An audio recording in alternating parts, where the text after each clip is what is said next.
Start करेंगे disease of pregnancy. इसके अंदर सबसे पहले हमारे पास आ जाती है एक्टोपिक प्रेगनेंसी। ठीक है, नॉर्मल प्रेगनेंसी में क्या होता है कि ये आपका यूट्रस आ गया, आपकी फेलोपियन ट्यूब आ गई, weighted end of the fallopian diagram इतनी अच्छी नहीं है। ठीक है, ये आपकी ओवरी आ गई। ठीक है, आपका जो ओवम होगा, ठीक है, जब वो यहाँ से रिलीज़ होगा तो fimbriated end of the fallopian tube से ट्रैवल करके जाएगा फेलोपियन ट्यूब के अंदर। ठीक है, और जो आपका स्पर्म होगा वो भी ट्रैवल करके आपके यूट्रस से फिर जाएगा आपके फेलोपियन ट्यूब में, और यहाँ पे फर्टिलाइजेशन हो जाएगी आपके एग और स्पर्म की, और फिर ये जो फर्टिलाइज्ड ओवम होगा आपका, ये इम्प्लांट हो जाएगा आके बॉडी ऑफ द यूट्रस में यूट्राइन वॉल के साथ। ठीक है, लेकिन एक्टोपिक प्रेगनेंसी में ऐसा नहीं होता। एक्टोपिक प्रेगनेंसी में आपका जो फर्टिलाइज्ड एग होता है, ठीक है, वो बजाय इसके कि वो यूट्राइन वॉल में इम्प्लांट हो, वो इम्प्लांट हो जाता है आपकी फेलोपियन ट्यूब के अंदर ही उसकी इम्प्लांटेशन हो जाती है। और ऐसा क्यों होता है? Basically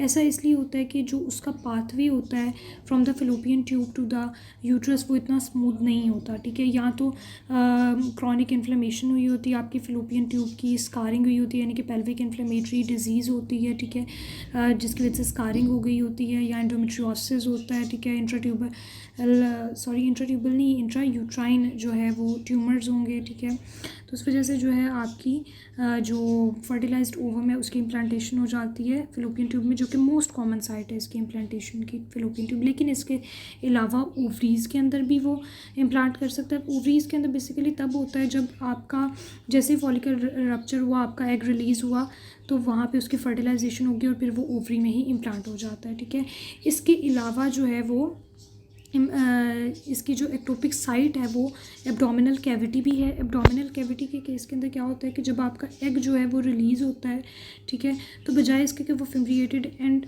of the fallopian tube से ट्रेवल करके आगे पास करे, ठीक है, वो fimbriated end of the fallopian tube से ड्रॉप कर जाता है। ठीक है, और बेसिकली वो ड्रॉप कर जाता है आपके पेरिटोनियम में और फिर वहाँ पर इम्प्लांट हो जाता है। ठीक है, अब क्या होगा, ट्यूबल प्रेगनेंसीज में क्या होता है कि जो आपका प्लेसेंटा होता है ना, वो जब इन्वेड करता है wall of the fallopian tube को, तो उसके नतीजे में हेमाटोसल्पिंक्स होता है। ठीक है, जिसको हम इंट्राट्यूबल हेमाटोमा भी कहते हैं, इंट्रापेरिटोनियल हेमरेज भी हो सकता है, और दोनों भी हो सकते हैं।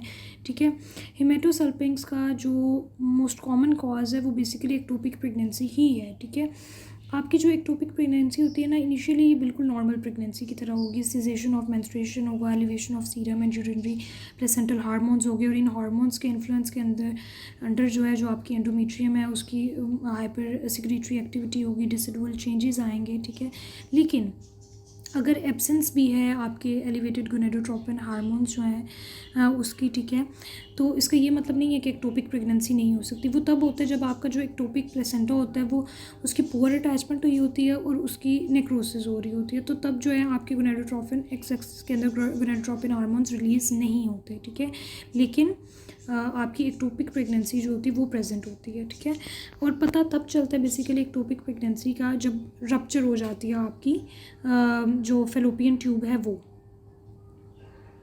रप्चर हो जाएगी जब आपकी फेलोपियन ट्यूब। ठीक है, तो ये जो रप्चर होती है ना एक्टोपिक प्रेगनेंसी, उसके नतीजे में sudden onset of intense abdominal pain होगा, साइंस होंगे एक्यूट एब्डोमेन के, often followed by a shock.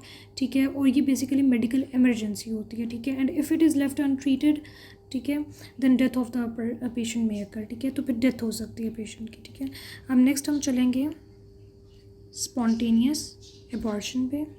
Spontaneous abortion में क्या होता है कि मिसकैरेज हो जाएगा फीटस का। ठीक है, before 20 weeks of gestation, usually first trimester के अंदर मिसकैरेज हो जाता है फीटस का। ठीक है, इसके अंदर पेशेंट जो है वेजाइनल ब्लीडिंग के साथ आएगा, क्रैम्प लाइक पेन होगी, और जो आपके फीटल टिश्यूज़ हैं वो पास आउट कर जाएंगे।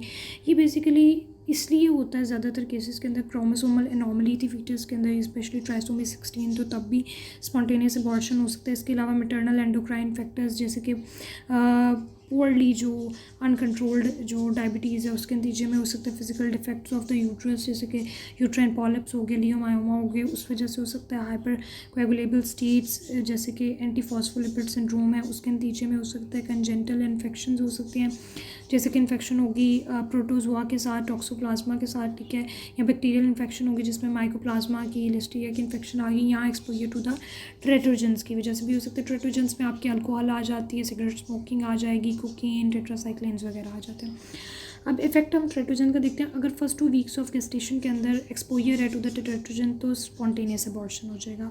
अगर 3 to 8 वीक्स के दौरान है तो ऑर्गन मेलफॉर्मेशन होगी, ठीक है, उसका रिस्क होता है। अगर 3 to 9 मंथ्स के दौरान है तो ऑर्गन का हाइपोप्लेजिया हो सकता है, ठीक है। अब जो नेक्स्ट हमारा टॉपिक है that is placenta praevia. Placenta praevia के अंदर क्या होता है कि आप देख सकते हैं कि ये नॉर्मल आपका प्लेसेंटा है, ठीक है, ये आपके यूट्राइन जो वॉल है उसके साथ इस तरह अटैच हुआ है और ये नॉर्मल उसकी पोजीशनिंग है, ठीक है। लेकिन प्लेसेंटा प्रेविया के अंदर क्या होता है कि जो आपका प्लेसेंटा है उसकी अटैचमेंट हो जाती है लोअर यूट्राइन सेगमेंट के अंदर और ये ओवरलाई कर लेते हैं आपका जो सर्वाइकल ऑस है उसको, ठीक है। अब उसके नतीजे के अंदर 3rd ट्राइमेस्टर के अंदर ब्लीडिंग स्टार्ट हो जाती है और चूंकि इसकी पोजीशन जो है वो बिल्कुल लोअर यूट्राइन सेगमेंट में है और ये सर्वाइकल ऑस के ऊपर ये प्रेजेंट है, ठीक है, तो इसके लिए हमें सी सेक्शन यूजुअली जो है वो रिक्वायर होता है। नॉर्मल डिलीवरी से बर्थ नहीं पॉसिबल होती, ठीक है। अब नेक्स्ट हमारे पास है प्लेसेंटल एब्रप्शन। प्लेसेंटल एब्रप्शन के अंदर क्या होता है कि प्री मेच्योर सेपरेशन हो जाती है प्लेसेंटा की फ्रॉम द डिसिडुआ। जैसे कि आप देख सकते हैं कि ये आपका प्लेसेंटा है, ठीक है, और यहाँ पे आप देख सकते हैं कि ये इसकी सेपरेशन होना स्टार्ट हो गई है डिसिडुआ से, ठीक है। यहाँ पे ये विजिबल है कि सेपरेशन होना स्टार्ट हो गई, कंप्लीट भी हो सकती है, पार्शियल भी हो सकती है, ठीक है। और सेपरेशन के नतीजे में जो है वो ब्लीडिंग स्टार्ट हो जाएगी, ठीक है, ब्लीडिंग स्टार्ट हो जाएगी, हेमरेज हो जाएगा और ये कॉमन कॉज है स्टिल बर्थ का, ठीक है, और फीटल इंसफिशेंसी होती है इसके अंदर, ठीक है। अब नेक्स्ट हम देख लेते हैं प्लेसेंटा एक्रेटा।